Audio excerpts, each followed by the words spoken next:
నమస్తే, నేను అంకిత. వైసీపీ అధినేత జగన్ హస్తినా వెళ్లారు. ఢిల్లీలో ఆయన ధర్నా చేశారు. అయితే ఈ ధర్నాతో జగన్కి వచ్చింది ఏంటి అన్న టాపిక్ పై నాతో పాటు డిస్కస్ చేయడానికి కేవీవి ప్రసాద్ సార్ ఉన్నారు. ఆయనతో మాట్లాడుదాం. Hi sir. నమస్తే అమ్మా. సార్, ఇక్కడ చూస్తే జగన్ ఢిల్లీ వెళ్ళి ధర్నా చేశారు. అసలు ధర్నా ఎందుకు చేయాలనుకున్నారు? ఈ ధర్నా చేసిన తర్వాత ఆయనకు వచ్చిన లాభం ఏంటి అంటారు? ఇప్పుడు ఒకటమ్మా, ఇప్పుడు చూస్తే ఈ యొక్క చంద్రబాబు నాయుడు గారు అధికారంలోకి వచ్చిన తర్వాత ఒక్కొక్కటిగా మీకు శ్వేతపత్రాలు రిలీజ్ చేస్తున్నారు. అంటే ఇతని హయాంలో ఈ 5 ఏళ్ల పరిపాలనలో ఈ వైసీపీ నాయకులు జగన్ అనుచరులు కానీ, ఎమ్మెల్యేలు కానీ, ఎంపీలు కానీ, మినిస్టర్లు వాళ్ళు చేసిన ఆ దాష్టికాలు, అక్రమాలు, దుర్మార్గాలు, ఆ భూ కబ్జాలు, అలాగే వివిధ శాఖల్లో చేసిన అవినీతి. సో ప్రతిదీ కూడా వాళ్ళు ఒక స్కీమ్గా తీసుకుని దాన్ని స్కామ్గా మార్చుకున్నారు. వాళ్ళు ఏదైతే స్కీమ్ అనుకున్నారో అవన్నీ కూడా వాళ్ళు స్కామ్ చేసుకుని వాళ్ళు సొమ్ము ఎన్కాష్ చేసుకున్నారు. సో ఇక్కడ 164 మంది కూటమి ప్రభుత్వం సభ్యులు ఉన్నారు అక్కడ అసెంబ్లీలో. సో డెఫినెట్గా ఇతను చేసినవి అన్నీ కూడా ప్రతి కూడా అథెంటిక్గా ఉన్నాయి. ప్రతిదీ ఆధారాలు ఉన్నాయి ప్రతిదానికి కూడా. సో వీళ్ళు చేసిన ల్యాండ్ స్కామ్ కానీ, మైనింగ్ స్కామ్ కానీ, లేకపోతే ఆ యొక్క వైన్ స్కామ్ కానీ, ల్యాండ్ శాండ్ వైన్ మైన్ అన్నీ ఇటు అలాగే అన్ని రకాలుగా కూడా స్కాములు కూడా చేశారు. సో డెఫినెట్గా వీటి గురించి ప్రశ్నిస్తారు. వీటికి సమాధానం చెప్పడానికి మన దగ్గర సమాధానం లేదు.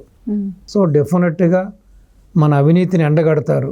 సో ఏదో విధంగా మనం ఎస్కేప్ అవ్వాలనే భావనతోటి ఒక చిన్న విషయాన్ని అది కూడా తన పార్టీ కార్యకర్తలు ఇద్దరు, తన పార్టీకి సంబంధించిన కాస్త రౌడీ షీట్ ఉన్న ఇద్దరు వ్యక్తులు వాళ్ళు ఏదో వ్యక్తిగతంగా గొడవపడి ఒకళ్ళ మీద ఒకరికి కక్షలు పెంచుకుని చివరికి అది చంపుకునే విధానంగా వెళ్ళింది.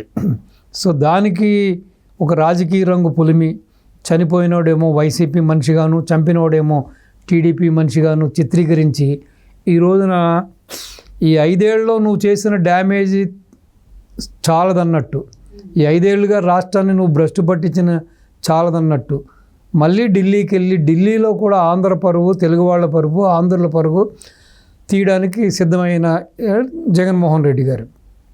ఇక్కడ దీనివల్ల మీరు చెప్పారు అతనికి సాధించింది ఏంటి, అతను ఒరిగింది ఏంటి, లాభం ఏంటి, నష్టం అని.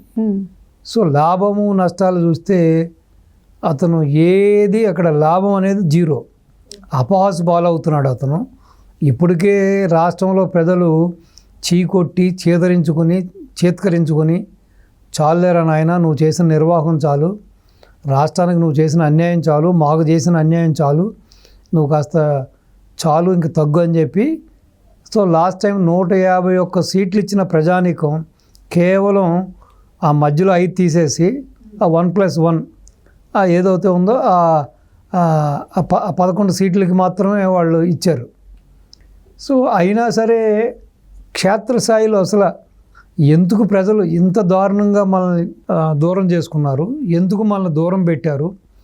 సో అదేవిధంగా రాయలసీమలో ఏదైతే నా అడ్డా అనుకున్నానో 54 సీట్లను రాయలసీమలో కూడా ఇంత ఘోరంగా పార్టీ ఎందుకు ఇంత పరాభవం చెందిందని కాకుండా, అదేవిధంగా దగ్గర 7 జిల్లాల్లో వైసీపీ అనేది బోనీ అవ్వలేదు, మీరు చూశారు కదా. సో ఇటువంటి ఆత్మ పరిశీలన చేసుకోకుండా ఇంకా కూడా చిల్లర రాజకీయాలు చేస్తూ ఆ సానుభూతి కోసం వెంపర్ల వాడడం అనేది అతని యొక్క రాజకీయ అజ్ఞానానికి, అతని యొక్క లేఖితనానికి ఇదొక ఎగ్జాంపుల్ ఇది. సో మాట్లాడితే ఢిల్లీ వెళ్ళి చంద్రబాబు నాయుడు గారిని విమర్శిస్తాడు, లోకేష్ బాబుని విమర్శిస్తాడు, రెడ్ బుక్ అంటాడు, రెడ్ బుక్ రాజ్యాంగం అంటాడు. నువ్వు గత 5 ఏళ్ళుగా నువ్వు చేసిన నిర్వాహకం ఏంటి, నీ మనుషులు చేసిన దాష్టికాలు ఏంటి? పోనీ ఒకటి నీ పక్కన ఉన్న వాళ్ళు ఎవరన్నా సచ్చీలరా?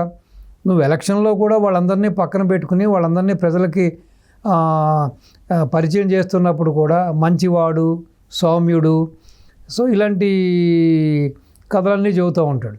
అక్కడ చూసుంటారు మీరు, అక్కడ అతను పక్కన ఎవరెవరు ఉన్నారు, ఉన్న వ్యక్తులందరూ కూడా రౌడీ షీట్ ఉన్నవాళ్ళు, హత్యలతోటి సంబంధాలు ఉన్నవాళ్ళు, నేరస్తులు, ఒక్కొక్కడు 15-20 నేరాలు చేసిన వాళ్ళు. సో ఆ దువ్వాడ శ్రీనివాస్ కానీ, లేకపోతే ఆ పక్కన ఉన్న పెద్దిరెడ్డి రామచంద్రారెడ్డి కానీ, పెద్దిరెడ్డి రామచంద్రారెడ్డి చూస్తే ఎన్నో అక్రమాలు, దుర్మార్గాలు, మొత్తం ఎల్సిటీ బోర్డుని మొత్తం సర్వనాశనం చేసేసాడు తన స్వార్థం కోసం. ప్లస్ తన భార్య పేరును కూడా కొన్ని వేల ఎకరాలు బినామీలుగా అసైన్ భూములన్నీ కొనుక్కున్నాడని కూడా ఆరోపణలు వచ్చినాయి. ఆ దిశగా కూడా చేస్తున్నారు. దానికి సంబంధించి కూడా సిబిసిఐడి కూడా వాళ్ళు అనేక ఆధారాలు కూడా సేకరించారు.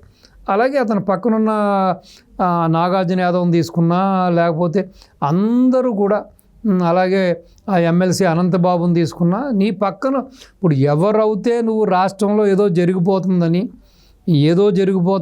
ఈ పాలకపక్షం మీద నువ్వు ఏదైతే దుమ్మెత్తిపోయాలనుకుంటున్నావో, ఏదైతే నువ్వు బురద అంటించాలనుకుంటున్నావో, నీ పక్కన ఉన్న వాళ్ళందరికీ ఆ అవలక్షణాలన్నీ ఉన్నాయి.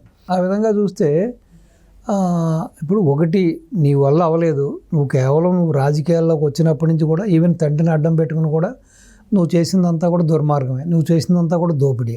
కనీసం తింటాకు తిండి లేకుండా ఉన్న ఇండ్లు అమ్ముకున్న మీరు ఆ తర్వాత నీ తండ్రి హయాంలో ఇన్ని కోట్ల రూపాయల ఆస్తులు ఎక్కడి నుంచి వచ్చినాయి, టీవీ ఎక్కడి నుంచి వచ్చింది, ఈ పేపర్ ఎక్కడి నుంచి వచ్చింది, ఈ పవర్ ప్రాజెక్ట్స్ ఎక్కడి నుంచి వచ్చినాయి, ఇన్ని భవంతులు, ఇన్ని విలాసవంతమైన బిల్డింగులు, ఇన్ని ప్యాలెస్లు ఎక్కడి నుంచి వచ్చినాయి, ఇన్ని వేల ఎకరాల ల్యాండ్స్ ఎక్కడి నుంచి వచ్చినాయి.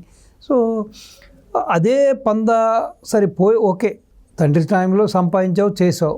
నువ్వు ముఖ్యమంత్రి అయిన తర్వాత కూడా ఇటు ప్రజల గురించి కానీ రాష్ట్రం గురించి కూడా నువ్వే మంచి చేయలేదు. సో నువ్వు వచ్చిన తర్వాత కూడా ఇదే విధమైన దోపిడీ. ప్లస్ నువ్వే సొంతంగా లిక్కర్ వ్యాపారం చేసావు. ఆ లిక్కర్ వ్యాపారంలో కూడా ఎంతోమంది అభాగ్యులు బలైపోయారు. సార్, ఇక్కడ మీరు అన్నట్టుగానే ఒక చిల్లాడి మాటను పట్టుకుని వెళ్ళి అక్కడ ధర్నా చేసారు అనేసి జగన్ ధర్నా చేసారు అనేసి అంటున్నారు. అయితే జగన్కి తెలియట్లేదు అంటారా తను తీసుకెళ్ళి ఏ విషయంపై ధర్నా చేస్తున్నారో అది చాలా చిన్నది అని? ఇప్పుడు ఒకటమ్మా, నిజంగానే అంత అతనికి విచక్షణ ఉంటే, అతనికి మీరు చెప్పినట్టుగా అంత విశ్లేషణ ఉంటే, అంత అవగాహన ఉంటే, ఈ గత 5 ఏళ్లుగా ఇటువంటి ఆటవిక రాజ్యాన్ని నడిపించున్నాడు కదా, ఒక ఆటవిక పాలన జరిగింది. సో ప్రతిపక్ష నాయకులను ఏ విధంగా ఇబ్బంది పెట్టారు, ప్రతిపక్ష నాయకుల కార్యకర్తలను ఏ విధంగా చంపారు, అసలు ఎవరైనా భావస్వేచ్ఛ ఉందా? ఇటు మీడియా కానీ, ప్రింట్ మీడియా కానీ, ఎలక్ట్రానిక్ మీడియాకి కూడా భావస్వేచ్ఛ, దానికని ఒక చట్టం తీసుకొచ్చి అందరి గొంతులు నొక్కాలని చూశాడు. సో ఈ విధంగా చేసిన వ్యక్తికి ఈ రోజున ఢిల్లీలోకి వెళ్ళి ఇంత రాద్ధాంతం రచ్చ చేస్తున్నాడంటే విచక్షణ లేకనే. అంటే అధికారం కోల్పోయిన తర్వాత అతనికి చిన్న మెదడు చితికిపోయినట్టుంది. ప్రతిసారి కూడా అతనికి అధికారం కోల్పోగానే చిన్న మెదడు చితికిపోద్ది. పోలీసుల మీద విరుచుకుపడిపోతాడు, ప్రతిపక్షాల మీద విరుచుకుపడిపోతాడు. తనలో ఉన్న ఫ్యాక్షనిస్ట్ బయటకు వచ్చేస్తాడు. తనలో ఉన్న ఎవరైతే ఆ కోణం ఉందో ఆ కోణం బయటకు వచ్చేస్తుంది. సో ఆ విధంగా అందరినీ బెదిరిస్తాడు. మళ్ళీ నేను అధికారంలోకి వస్తానంటాడు, నేనే మళ్ళీ 5 ఏళ్ల తర్వాత నేనే సీఎం అని అంటాడు. సో ఈ విధంగా ఏంటంటే అవన్నీ కూడా ఆ ఫ్యాక్షన్ దూరంలో ఉన్న వాళ్ళకి ఆ యొక్క అవలక్షణాలు ఇవన్నీ కూడా. సో ఏదో విధంగా ఎదుటి వ్యక్తిని భయపెట్టాలి, లొంగ తీసుకోవాలనే భావన ఉన్న వ్యక్తులు కాబట్టి సో ఈ యొక్క దీనివల్ల ఒరిగేది లేదు, జరిగేది లేదు అతనికి. ఇంకా ప్రజలు చేదరించుకుంటున్నారు, చీకొడుతున్నారు. అతను తీసుకొచ్చిన చట్టాలు కానీ, లేకపోతే ఆ ల్యాండ్ టైటిలింగ్ యాక్ట్ వలన ప్రజలు ఎంత భయభ్రాంతులు అయ్యారో, ఏ విధంగా బుద్ధి చెప్పారో తెలుసు కదా మీకు.